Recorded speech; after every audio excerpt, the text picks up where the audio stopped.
दूसरे रोज मैंने tape recorder एक बार फिर गुलदान में छुपा दिया, लेकिन उसी रोज दोपहर के बाद एक ऐसा वाकया हो गया जिसने मेरे किए कराए पर पानी फेर दिया। मैं अपने कमरे से निकलकर राहदारी में से गुजर रहा था कि मैंने डिटेक्शन यूनिट के एक मिस्टर वर्मा को डिटेक्टर हाथ में लिए तिवारी के कमरे में दाखिल होते देखा। मैं धक से रह गया। अब मुझे याद आ गया कि मिस्टर तिवारी की आदत थी कि वो हफ्ते में एक बार अपने कमरे के कोने खुदरों की डिटेक्टर के जरिए जांच पड़ताल जरूर करवाता था। अब गुलदान में से मेरे रखे हुए टेप रिकॉर्डर का बरामद हो जाना यकीनी था। डिटेक्टर भला एक टेप रिकॉर्डर को कैसे नजरअंदाज कर सकता था। मैं बोझल और मायूस दिल के साथ राहदारी से निकलकर कैंटीन की तरफ आ गया। वहां से सिगरेटों का पैकेट लिया और वापस अपने कमरे में आकर बैठ गया। मेरी नजरें चिक में से मिस्टर तिवारी के कमरे की चिक पर लगी हुई थी। 10-12 मिनट गुजरे होंगे कि कमरे की चिक उठी। तिवारी और वर्मा दोनों कमरे से बाहर निकले। डिटेक्शन सिक्योरिटी महकमे के मिस्टर वर्मा के हाथ में गुलदान था। जाहिर है यहाँ टेप रिकॉर्डर बरामद कर लिया गया था जो उस वक्त मिस्टर तिवारी की जेब में था। वो मिस्टर वशराम के कमरे में घुस गए।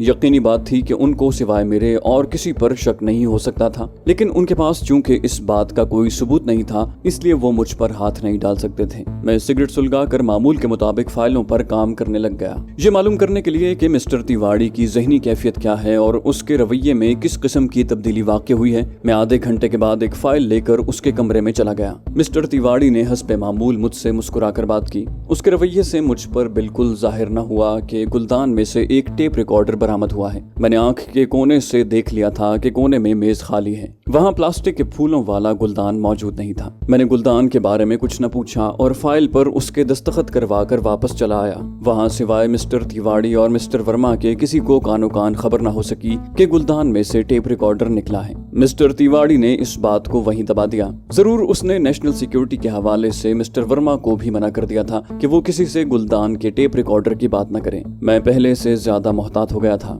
ये बात साफ तौर पर वाजे हो गई थी कि मिस्टर तिवारी को मुझ पर पाकिस्तानी एजेंट होने का शक है और वो उसके लिए किसी सबूत की तलाश में है। अब मेरा फर्ज मनसबी ये था कि मैं उसे ऐसा कोई सबूत किसी तौर भी फराहम न करूं, अपने आप को मुहिब वतन भारतीय साबित करने की कोशिश करूं। मगर मुझे लगा कि शायद ये कोशिश भी बेकार थी। मैंने अपनी तमाम सरगर्मियां मुलतवी कर दी। 20 अक्टूबर का दिन करीब आ रहा था। उस दिन रात को मुझे सरहद पार अपने बॉस से कोई खास पैगाम वसूल करना था। मुझे खतरा था कि तिवारी ने मेरे बंगले के इर्द गिर्द किसी खुफिया मकाम पर ऐसा ट्रांसमीटर जरूर लगा दिया होगा जो मेरे पैगाम और बाहर से आने वाले सिग्नल को रिकॉर्ड कर लेगा। चुनाचे मैंने यही फैसला किया कि 20 अक्टूबर की रात को मैं शहर से बाहर किसी वीरान मकाम पर जाकर वायरलेस पर अपने बॉस से बात करूंगा। अगरचे तिवारी ने विश्राम को यही कहा कि उसने मेरी निगरानी पर कोई खुफिया आदमी मामूर नहीं कर रखा, मगर मुझे उसके बयान पर यकीन नहीं था। मैं यही समझ रहा था कि मेरी हर वक्त निगरानी हो रही है। 20 अक्टूबर का दिन भी आ गया। इस दौरान में मैं मिस्टर तिवारी के नए बिछाए जाने वाले दाम का सुराग भी लगाने की कोशिश करता रहा।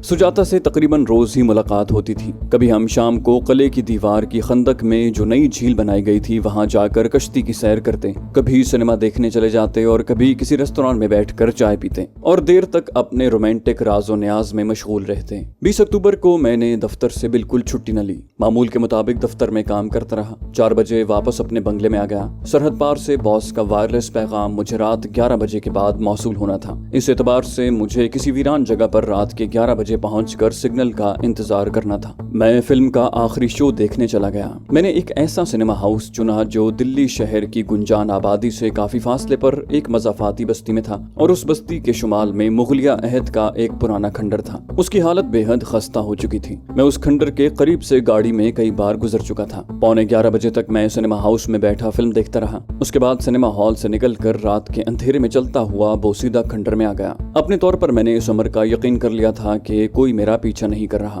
कम से कम बोसीदा खंडर के आसपास सिवाय मेरे दूसरा कोई नहीं था। मैं खंडर के अंदर जाने की बजाय उसके टूटे फूटे मेहराबी दरवाजे की ओट में अंधेरे में बैठ गया और ठीक 11 बजे मैंने ट्रांसमीटर अपने कान के साथ लगा लिया। इस जेबी साइज के ट्रांसमीटर की कोई नन्ही सी बत्ती भी नहीं जलती थी। दूसरी तरफ से सिग्नल के आते ही उसमें से टोन की धीमी सी आवाज सुनाई देने लगी। मैं ट्रांसमीटर कान से लगाए हुए खंडर में उठकर इधर उधर टहलने लगा। खंडर के आसपास मैदान था जो अंधेरे में खाली पड़ा था। ठीक 11:15 मिनट पर मेरे ट्रांसमीटर ने टोन दी। मैंने अब बटन दबाकर अपना कोड वर्ड दोहराया। दूसरी तरफ से बॉस ने भी अपना कोड वर्ड बोला और फिर मरमूज जबान में कहा, इंडियन गवर्नमेंट एक गैर मुल्की ताकत के इश्तराक से जनूबी हिंद के किसी मकाम से यूरेनियम के हुसूल के लिए अगले साल तेल की तलाश के बहाने खुदाई शुरू करने वाली है। हमें सिर्फ इतना मालूम हो सका है कि जनूबी हिंद के उस मकाम पर यूरेनियम का भारी जखीरा मौजूद है। अगर भारत वहां से यूरेनियम हासिल करने में कामयाब हो जाता है तो वो किसी न किसी रूप में हमारे खिलाफ इस्तेमाल होगा। हमें ये भी पता चला है कि इस प्लान को चाणक्य प्लान का नाम दिया गया है। चाणक्य प्लान का ब्लूप्रिंट श्रीलंका में उस गैर मुल्की ताकत के सिफारत खाने की किसी मुकफ्फल अलमारी में पड़ा हुआ है। हमें इस ब्लूप्रिंट की एक कॉपी चाहिए। ये हमारे मुल्क की सलामती और बका का मसला है। कोलंबो शहर में बोरीला जंक्शन के इलाके में टेम्पल रोड के बुद्ध मंदिर के सामने इंग्लिश बुक हाउस है। उसके मालिक के माथे पर दाहिनी जानिब जख्म का निशान है। उसके पास तुम्हारी तस्वीर पहुंचा दी गई है। तुम्हें उसे अपना खास कोड वर्ड बताना होगा। वो भी तुम्हें अपना कोड वर्ड बता देगा।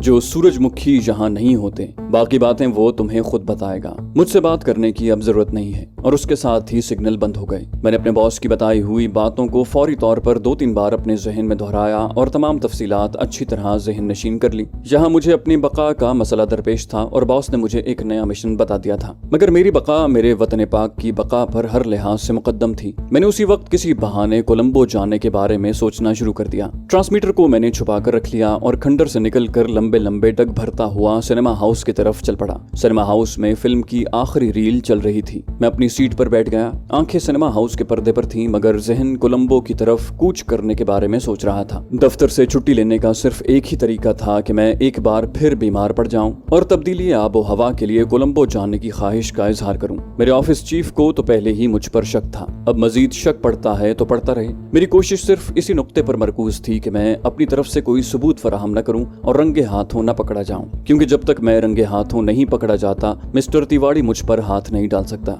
इसका एतराफ वो वशराम के आगे अपनी जबान से भी कर चुका था। इसकी वजह यह थी कि जब तक उन्हें यकीन था कि मैं कैप्टन राम किशन मेहता हूँ, वो बगैर किसी सबूत के मुझे गिरफ्तार नहीं कर सकते थे। मैं उन्हें अदालत में चैलेंज कर सकता था और मिस्टर तिवाड़ी का मुस्तकबिल खतरे में पड़ सकता था। यही वजह थी कि एक तजुर्बाकार और कानूनी तौर पर बाखबर ऑफिसर होने की हैसियत से वो मेरे इर्द गिर्द कोई चाल बिछाकर मुझे सबूत के साथ पकड़ना चाहता था। इस दौरान में कभी कभी मुझे उधमपुर वाली उषा का ख्याल भी परेशान करता जाता, जो असली और आनजहानी कैप्टन मल्होत्रा की गर्लफ्रेंड थी और अपनी सहेली सुशीला के बयान के मुताबिक उसने कैप्टन मल्होत्रा की तलाश जारी रखी हुई थी, क्योंकि उसे यकीन नहीं था कि उसका बॉयफ्रेंड मर चुका है। अगर वो इसी सिलसिले में दिल्ली आकर यहाँ मिलिट्री इंटेलिजेंस से राब्ता पैदा करती और मेरा उसका आमना सामना हो जाता तो वो मुझे गिरफ्तार करवा सकती थी। महकमा मुझसे पूछगिछ करता कि मैं उधमपुर किस लिए गया था और उषा नाम की लड़की को मैंने कैप्टन मल्होत्रा से फोन पर बात करवाने के लिए क्यों कहा, और फ्लाइंग ऑफिसर चड्डा ने उषा के साथ मेरा तारुफ ये कहकर क्यों करवाया था कि मैं ही कैप्टन मल्होत्रा हूँ। बहरहाल मेरी इंक्वायरी शुरू हो सकती थी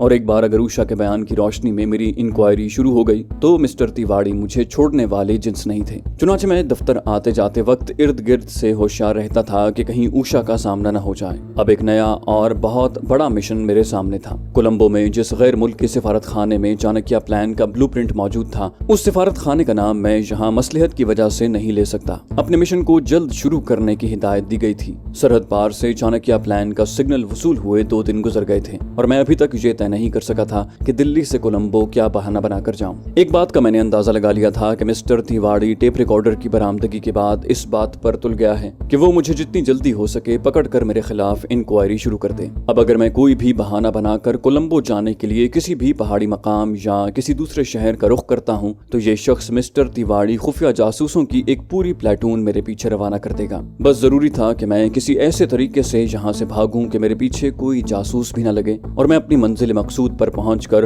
अपने मिशन को भी तकमील तक पहुंचा सकूं। ये तरीका वारदात कोई ड्रामा ही हो सकता था। मुझे एक ड्रामा करने की जरूरत थी। ड्रामा क्या हो सकता था, मैंने इस पर गौर फिक्र शुरू कर दिया। मैं हर वक्त इसी सोच में रहने लगा। आखिर एक ड्रामा मुझे सूझ गया। मुझे कोलंबो जल्द पहुंचने की हिदायत की गई थी, इसलिए कोई लम्हा जाया किए बगैर मैंने ड्रामा रचाने का फैसला कर लिया। एक रोज दफ्तर से वापस आकर मैंने गुस्ल करके लिबास तब्दील किया और सुजाता को फोन करके बंगले पर बुलवा लिया। मैंने उसे बताया कि एक जरूरी बात करनी है, चलो रेस्टोरेंट में चलते हैं। मैंने अपना चेहरा मुतफक्किर बनाए रखा। सुजाता परेशान हो गई। रास्ते में भी जानबूझकर खामोश रहा। सुजाता की परेशानी बढ़ गई। जब रेस्टोरेंट में दाखिल हुए तो सुजाता ने कहा, भगवान के लिए कुछ तो बताओ किशन, क्या तुम मुझे अपना नहीं समझते? आखिर ऐसी कौन सी बात हो गई है? तुम इससे पहले कभी इस तरह चुप नहीं हुए। मैंने बैरे को कॉफी लाने का ऑर्डर दिया और एक ठंडी सांस भरकर कहा, मेरी समझ में कुछ नहीं आता सुजाता कि ये लोग मेरे साथ ऐसा सलूक क्यों करना चाहते हैं। आखिर ये कौन लोग हैं? सुजाता घबरा गई। अगर तुमने साफ साफ न बताया तो मैं रो दूंगी। जब मैंने उसे पूरी तरह मुतजस्सिस कर दिया तो कहा,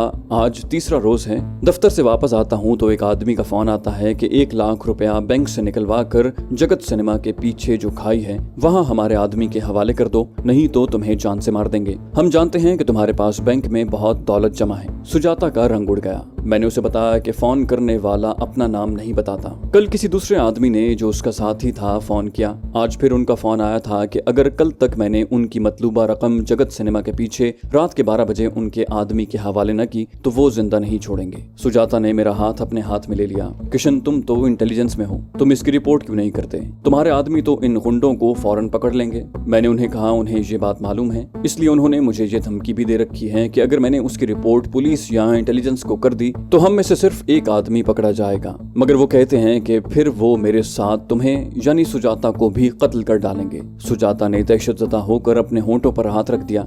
हे भगवान, ये दुष्ट पापी कौन लोग हैं? तुम्हारी तो किसी से भी दुश्मनी नहीं है। मैंने कहा, इसीलिए मैं भी हैरान हूँ। अब तुम ही बताओ कि अगर मैं इसकी रिपोर्ट करता हूँ या पुलिस को बताता हूँ तो जाहिर है कि जब मैं उन लोगों के लिए जाली रकम लेकर जाऊंगा तो उनका एक आदमी तो जरूर पकड़ लिया जाएगा, लेकिन ये कोई पूरा गिरोह है और फिर तुम्हारी जान भी खतरे में पड़ जाएगी। मैं ये कैसे गवारा कर सकता हूँ? सुजाता की परेशानी अब खौफ में बदल गई थी। उसने घबराहट में कहा, मेरे पास थोड़ा बहुत जेवर है, तुम उसे बेच दो। मैं कुछ 1000 रुपए दफ्तर वालों से एडवांस ले लूंगी। 4000 के मेरे पास बॉन्ड्स हैं, मैं उन्हें भी कैश करवा कर तुम्हें दे दूंगी। तुम ये रकम पूरी करके उनके हवाले कर दो और पुलिस को हरगिज खबर न करना। मेरा जेवर और पैसे तुम्हारी जिंदगी से कीमती नहीं है। मैंने सुजाता का हाथ थामा और आंखों में बड़ी मुश्किल से जबरदस्ती आंसू लाते हुए बोला, मैं तुम्हारे साथ ऐसा सलूक नहीं कर सकता सुजाता। सुजाता ने किसी कदर झुंझला कर कहा, तो क्या तुम ये चाहते हो कि मैं अपने महबूब को?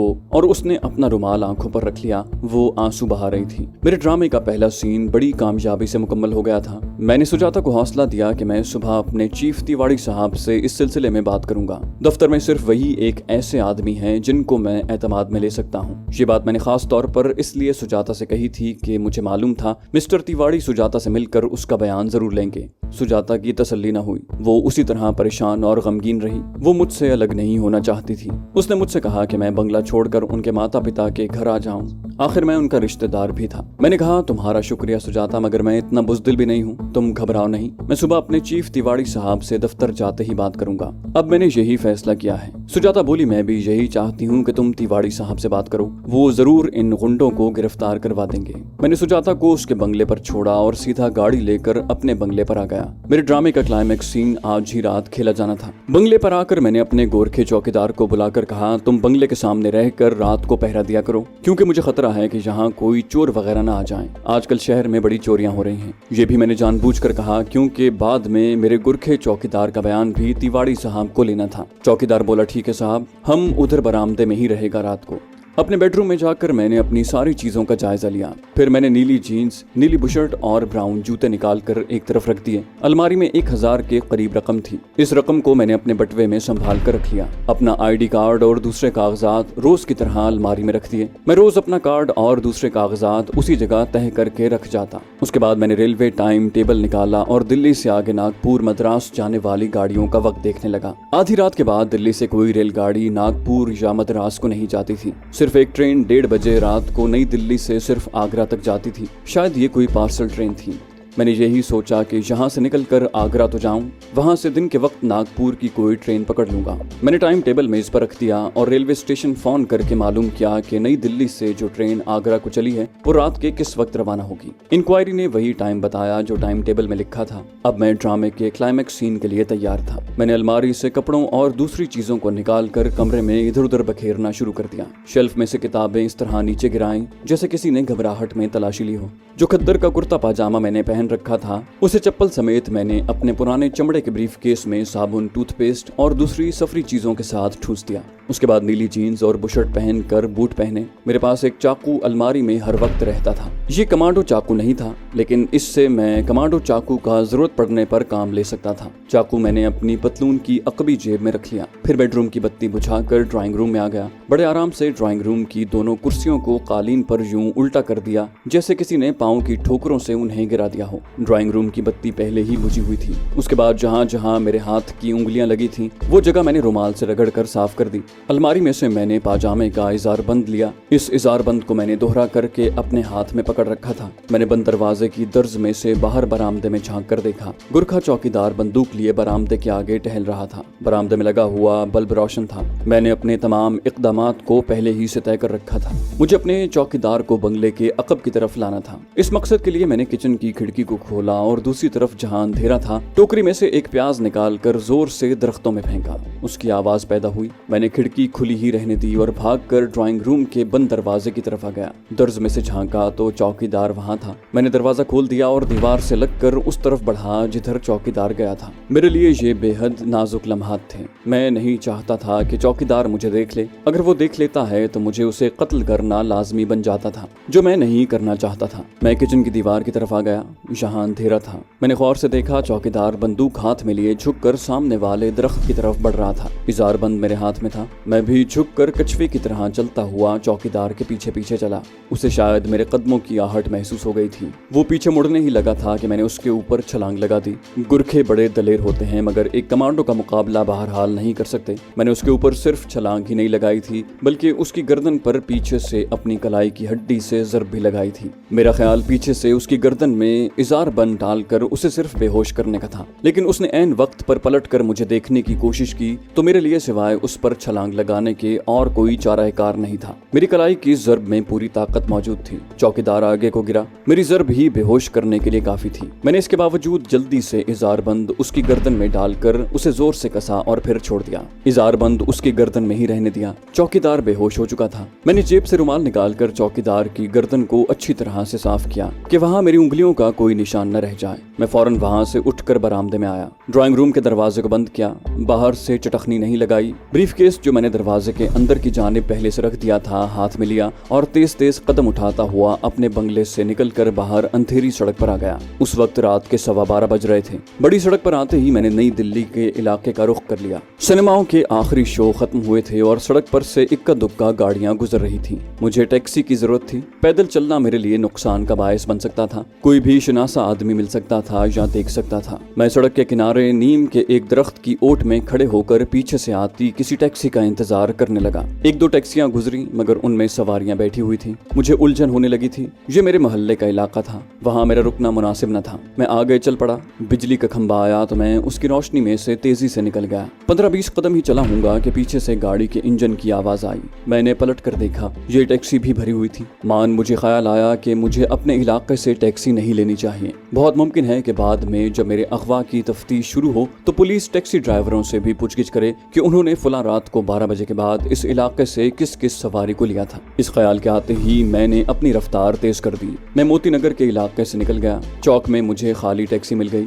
मैं पिछली सीट में इस तरह धंस गया कि बाहर से कोई मुझे देख न ले। अगरचे रात के 12:30 का अमल होगा, मगर दिल्ली शहर के बड़े बाजारों में रात गए तक ट्रैफिक रहती है। नई दिल्ली रेलवे स्टेशन बिल्कुल सुनसान नहीं था। आगरा जाने वाले मुसाफिर सामान अंदर रखवा रहे थे। इनमें सिख और हिंदू कुंबे और उनके बच्चे भी थे। मैंने टैक्सी दूर ही रुकवा ली। लोग टिकट खरीद रहे थे। मैं कतार में खड़ा नहीं होना चाहता था। जब कतार खत्म हो गई तो मैंने आगरा तक का 2nd क्लास का टिकट लिया और अपने चेहरे को रुमाल से पोंछने के बहाने छुपाने की कोशिश करता हुआ उस प्लेटफॉर्म पर आया जहां आगरा की गाड़ी अभी नहीं लगी थी। इंतजार मेरे लिए आसाब शिकन था। मेरे ब्रीफकेस में मेरा कुर्ता पाजामा और चप्पल मौजूद थी। पहले मेरा ख्याल था कि रास्ते में किसी जगह उन्हें फेंक दूं, क्योंकि मैं ये साबित करना चाहता था कि मुझे मेरे शबखाबी के लिबास में गुंडों ने अगवा किया है। लेकिन अब सोचा कि अगर ये कपड़े मेरे साथ ही रहें तो क्या हर्ज है। प्लेटफॉर्म पर टहलने की बजाय मैं एक तन्हा जगह देखकर दीवार के साथ लगकर खड़ा हो गया। मुसाफिरों ने प्लेटफॉर्म पर अपना सामान रखवा दिया था। कुली ट्रेन के डिब्बों के लगने का इंतजार कर रहे थे।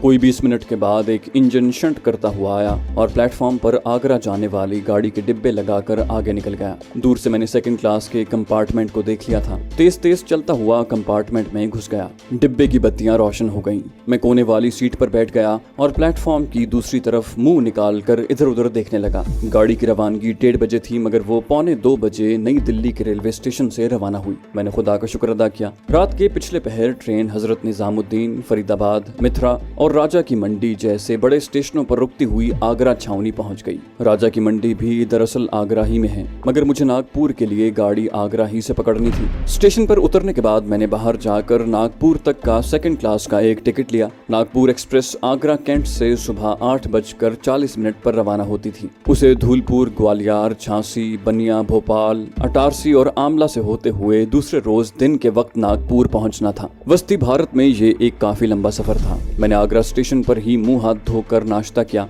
गाड़ी में थोड़ी सी नींद कर ली। मैं आगरा से मद्रास तक का टिकट भी ले सकता था, लेकिन एहतियात के तौर पर मैंने ऐसा नहीं किया था, क्योंकि मुझे शाम तक वहां बैठकर मद्रास मेल का इंतजार करना पड़ता जो दिल्ली से आती थी। किसी न किसी तरह मैंने आगरा कैंट के प्लेटफॉर्म पर दिन के 8 बजाए। उसके बाद नागपुर एक्सप्रेस प्लेटफॉर्म पर आकर लग गई। 1 घंटे बाद ट्रेन नागपुर की तरफ रवाना थी। मैं 2nd क्लास कंपार्टमेंट में खिड़की के पास बैठा अक्टूबर की धूप में हरे भरे खेतों को पीछे की तरफ जाते हुए देख रहा था। सोच रहा था कि अब तक मेरे अगवा की खबर सबको मालूम हो गई होगी। चौकीदार भी होश में आ गया होगा और उसने फोन करके सुजाता को बुला लिया होगा। सुजाता ने मेरे चीफ मिस्टर तिवाड़ी को फोन किया होगा, जिसने बंगले पर पहुंचते ही तफ्तीश शुरू कर दी होगी। बंगले में अपने बेडरूम की मैं जो हालत बना आया था, उससे यही साबित होता था कि मुझे गुंडों ने अगवा किया है और मैंने अगवा होने से पहले मज़ाहमत भी की थी। सुजाता ने मिस्टर तिवाड़ी को ये भी बता दिया होगा कि मैंने उससे इन गुंडों का जिक्र किया था जो मुझसे 1 लाख रुपया मांग रहे थे, और मैंने भी कहा था कि मैं मिस्टर तिवाड़ी से सुबह बात करूंगा, क्योंकि इस सिलसिले में सिर्फ उन्हीं पर मैं भरोसा कर सकता हूँ।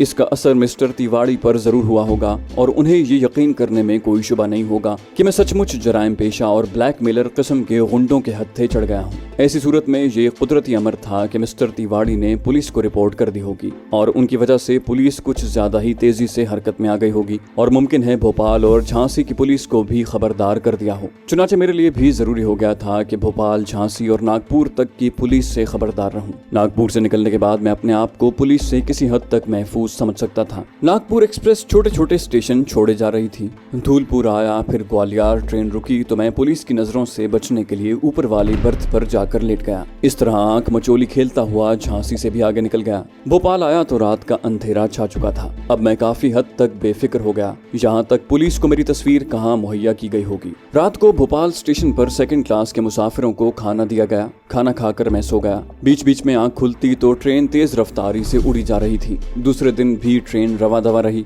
दोपहर के वक्त अटारसी का स्टेशन आ गया। ये एक बड़ा जंक्शन था। यहाँ से मशरिक की तरफ जबलपुर, कटनी और मगरिब में खंडवा, भुसावल, जलगांव और बम्बई को गाड़ियां जाती थी। अभी सूरज पूरी तरह से गुरूब नहीं हुआ था कि गाड़ी नागपुर के अजीमुशान स्टेशन में दाखिल हुई। किस्सा मुख्तसर, मैंने नागपुर से मद्रास मेल पकड़ी और वारधा, चंद्रपुर, रामागुंदम, वरंगल से होता हुआ बीजवाड़ा पहुंचा। इन सारे इलाकों से मैं पहले भी गुजर चुका था। यहाँ ट्रेन आधे घंटे तक रुकी रही। यहाँ से रवाना होकर गंटोर, नीलोर और अराको नाम जैसे बड़े बड़े शहरों को पार करती हुई आखिर मद्रास के दूसरे बड़े स्टेशन एगमोर पहुंचकर रुक गई। अब मैं बहुत हद तक आजादी से चल फिर सकता था, क्योंकि ये सूबा ही दूसरा था, यानी तमिलनाडु। आगे फिर भारत की निचली तिकोन तक 1 रात 1 दिन का सफर था। मद्रास स्टेशन के 2nd क्लास वेटिंग रूम में मैंने गुस्ल किया, खाना खाया और पता किया कि धनुषकोडी को जाने वाली गाड़ी कब छूटती है। रात हो गई थी। धनुषकोडी भारत की तिकोन का जुनूब मशरिक की जानिब आखिरी रेलवे स्टेशन है। उसके आगे 25 मील की एक समंदरी खाड़ी है, जिसके दूसरे किनारे पर श्रीलंका का मुल्क शुरू हो जाता है। मैं इस सफर को मजीद लंबा नहीं करना चाहता था। आप ये समझ लीजिए कि मद्रास से मैंने जो ट्रेन पकड़ी उसने मुझे सारी रात और दूसरे दिन के सफर के बाद शाम के वक्त धनुषकोडी पहुंचा दिया। आजकल ये इलाका तमिल गोरिलों की सरगर्मियों का मरकज बना हुआ था। उस जमाने में ये तहरीक अपने इब्तदाई दौर में थी और सिर्फ तमिल और सिन्हाली एजेंटों की खुफिया सरगर्मियों तक ही महदूद थी। इस वजह से श्रीलंका में हालात पुरसुकून थे और जाफना का शुमाली इलाका भी अभी तमिल गोरिलों और सरकारी फौजियों की तबाही का मरकज नहीं बना था। धनुषकोडी से मैंने एक बहरी जहाज में सवार होकर खाड़ी को पार किया और श्रीलंका की छोटी सी बंदरगाह टाली मनार पर उतर पड़ा। यहाँ से एक ट्रेन मिली जो कोलंबो शहर को जाती थी। गोया मैं अपनी मंजिल पर पहुंचने ही वाला था। कोलंबो तक का सफर बड़ा तवील था। बहरहाल ये सफर भी कट गया और मैं कोलंबो दारुल हुकूमत के 2 बड़े रेलवे स्टेशनों में से एक बड़े रेलवे स्टेशन मरादना पहुंच गया। यहाँ अक्टूबर के अवाखिर में भी मौसम हब्सालूद था और आसमान पर बादल छाए हुए थे। मेरे पास अभी काफी रकम मौजूद थी। मैं एक होटल में आ गया। रात हो चुकी थी। मैं अपने एजेंट से सुबह मुलाकात करना चाहता था। चुनाचे वो रात मैं अपने होटल के कमरे में जी भर कर सोया। तो दोस्तों, ये थी हमारी आज की एपिसोड। उम्मीद करते हैं आपको हमारी कहानी पसंद आई होगी। जाने से पहले इस वीडियो को लाइक कीजिए और शेयर करना मत भूलिए। कमेंट करके हमें बताइए कि आपको हमारी वीडियो कैसी लगी। और अगर अभी तक आपने इस चैनल को सब्सक्राइब नहीं किया तो इसे सब्सक्राइब कीजिए और बेल आइकन दबाकर ऑल नोटिफिकेशंस ऑन कर लीजिए।